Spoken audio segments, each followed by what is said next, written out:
Hello and welcome to this video. Today I want to address a topic that is of the utmost importance for all spiritual seekers. It doesn't matter which tradition or what kind of path you follow. If you are resonating with being someone that is looking for the remembrance or direct experience of God consciousness, for reunion with the divine, with Source, with the wholeness, the fullness, the innocence, the bigness of your being, of your true self, then this video is for you. So, we all know that thinking is bad, right? Thinking pulls us out of the present moment. You can say there is something called higher thinking. Yes, that's true. There is higher thinking. But for the most part, our thinking is just repetitively going over things from our past, projecting them into the future, onto the present moment, repeating patterns, recycling thoughts, memories, impressions, and staying stuck. Staying stuck in cycles, in patterns, keeping ourselves small. Right? Most of our thoughts are keeping us small because they push us into an image of ourselves, a constricted, small sense of identity that we then have a hard time getting out of. We feel stuck. Stuck in a false identity created entirely by repetitive thoughts. And so almost all spiritual traditions emphasize the importance of releasing all thoughts, putting thought aside, right? Meditation, prayer, same thing at the end of the day. Dropping the thought, dropping all thoughts, and resting as that which remains.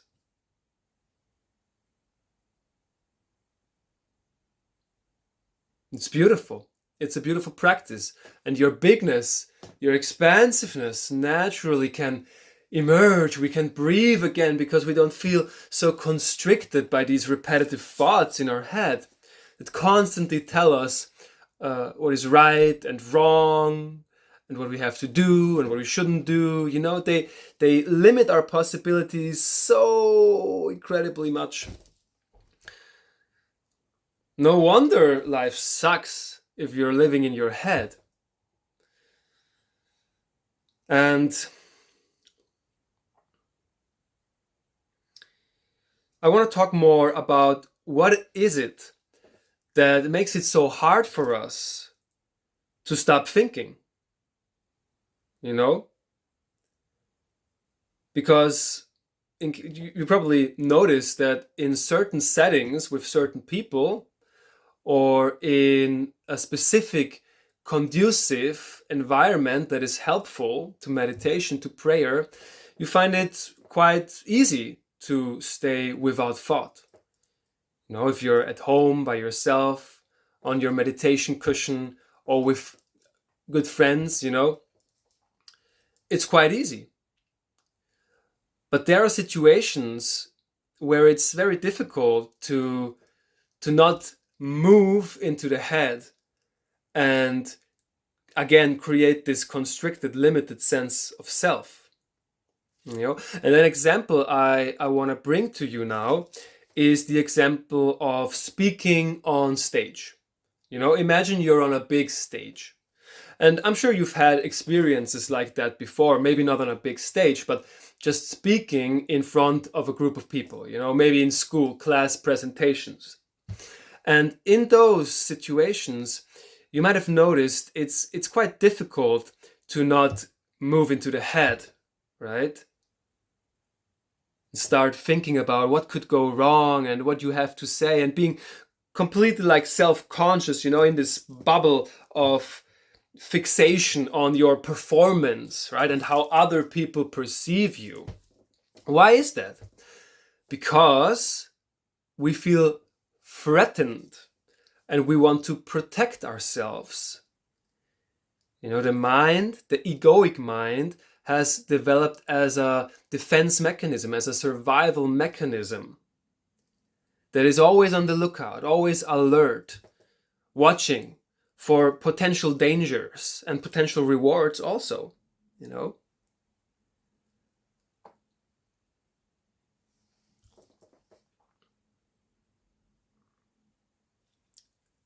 And something, but before I go into that, okay, so you're on the stage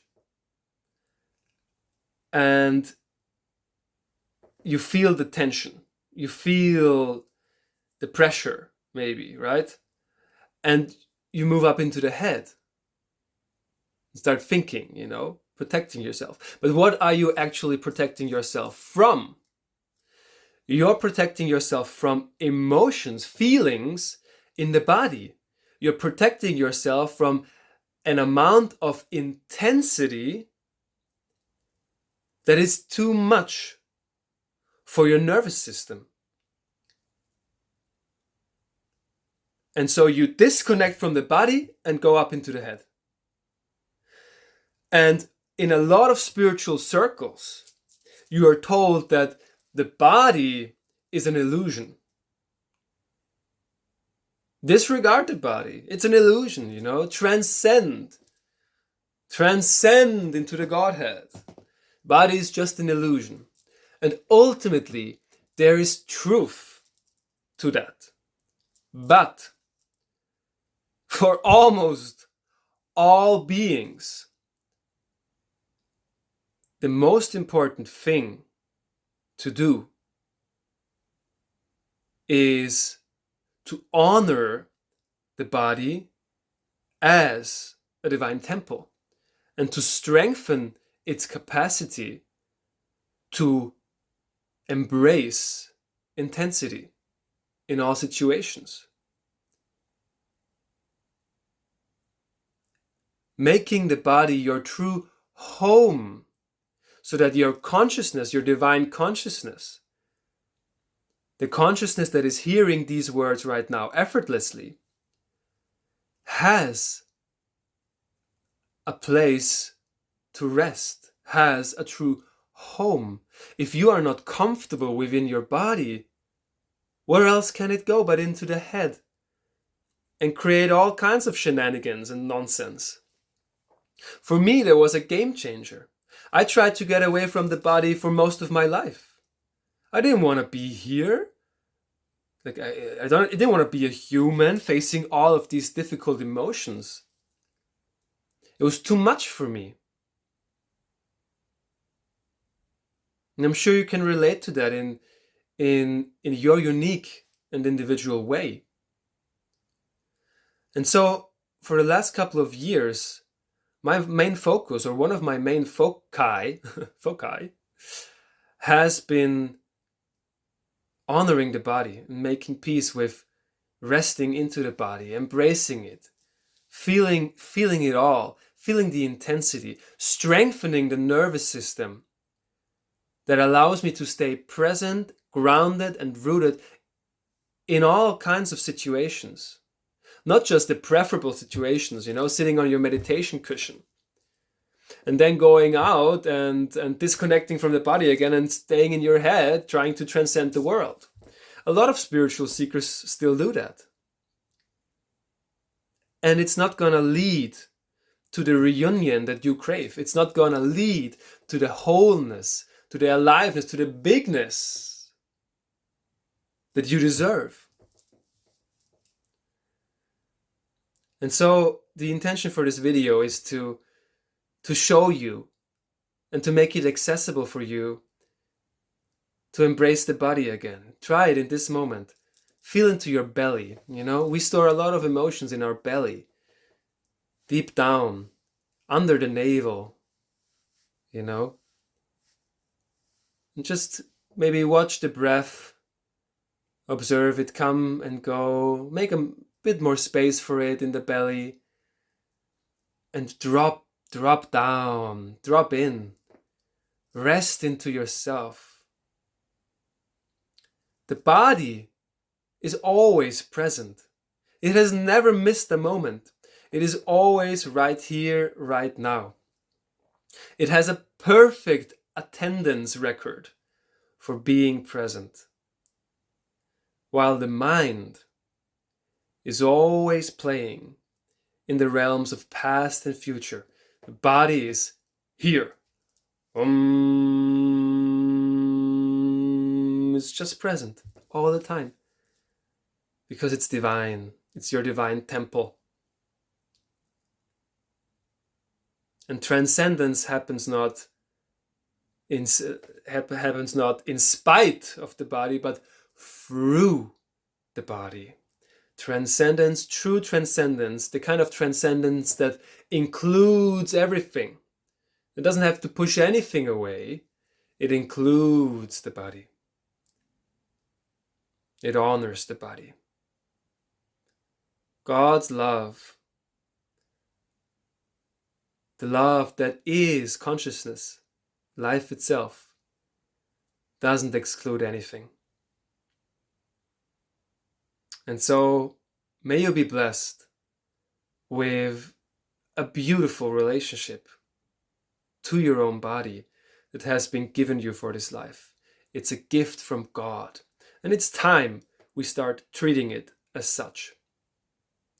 Have a blessed day. I love you so, so much. And I'll see you in the next one.